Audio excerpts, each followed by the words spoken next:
வணக்கம். இது அக்ஷரம் அக்ஷயம். இன்றைக்கி நாம் பொங்கல் அடுப்பு க்ளீனிங்கை பார்க்க போகிறோம். அதில் டெக்கரேட் பண்ணுறதையும் பார்க்க போகிறோம்.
சுண்ணாம்பு கரைச்சி ரெடியாக இருக்குது. ஓரளவு திக்காக கரைச்சிருக்கேன். அப்போ தான் நல்லா ஸ்ட்ராங்காக இருக்கும் அப்படின்னு சொல்லிட்டு ஒரு கோட்டிங்கே போதும். அப்படி பத்தலைன்னா இன்னொரு கோட்டிங் அடிக்கலாம். அடித்து காஞ்ச பிறகு தான் தெரியும் அது.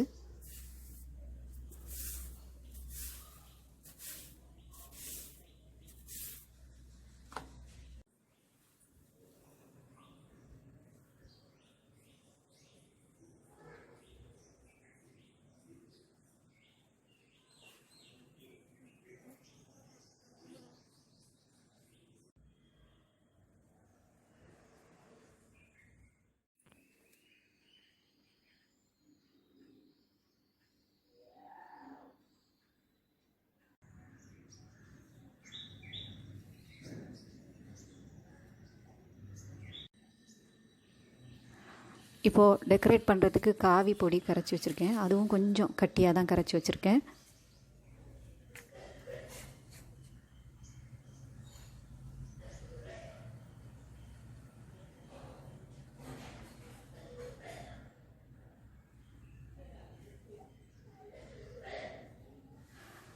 இன்றைக்கி நான் ஒவ்வொரு அடுப்புலையும் ஒவ்வொரு டிசைன் போட போகிறேன். எப்போவுமே நான் ஒரே டிசைனு எல்லா இடத்துலையும் போடுவேன். வருஷம் அந்தந்த சமயம் என்ன தோணுதோ அதுக்கேற்ற மாதிரி டிசைன் போடுறது. வழக்கமாக உள்ள மாதிரி பட்டை அடிக்காமல் இந்த மாதிரி டிசைன் போடுறது. இந்த தடவை நம்ம இங்கே காமிக்கிறதுக்காக, இந்த வீடியோவில் காமிக்கிறதுக்காக நான் வெவ்வேறு டிசைன்கள் ஒவ்வொரு இதுலேயும் போடுறேன், அடுப்புலையும் போடுறேன் பாருங்கள். அதை மாதிரி உங்களுக்கு என்னென்ன டிசைன் உங்களுக்கு தெரியுமோ வருமோ அதை நீங்கள் யூஸ் பண்ணிக்கலாம்.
மேலே டிசைன் போடும்போது இந்த மாதிரி 4 பகுதியை போட்டுட்டு அதுக்கப்புறம் இன்னும் அதுக்கு இடையில போட்டோன்னா ஈவனாக வரும். அங்கே கோடு இருக்குது பாருங்கள், அதை மாதிரி.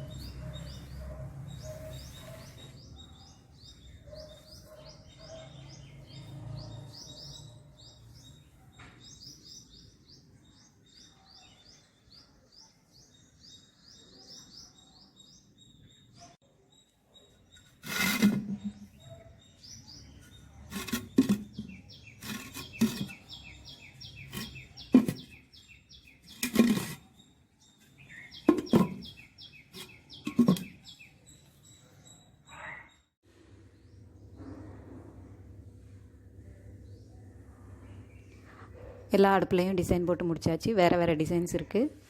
நீங்கள் ஒரே டிசைன்ஸும் போட்டுக்கலாம், இந்த மாதிரி வேறுனாலும் போட்டுக்கலாம். நான் இந்த வீடியோக்காக இந்த தடவை ஒவ்வொரு அடுப்புலையும் ஒவ்வொரு டிசைன் இருக்குது.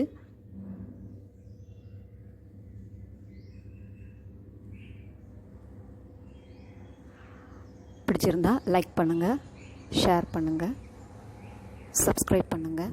நன்றி, வணக்கம். பொங்கல் வாழ்த்துக்கள்.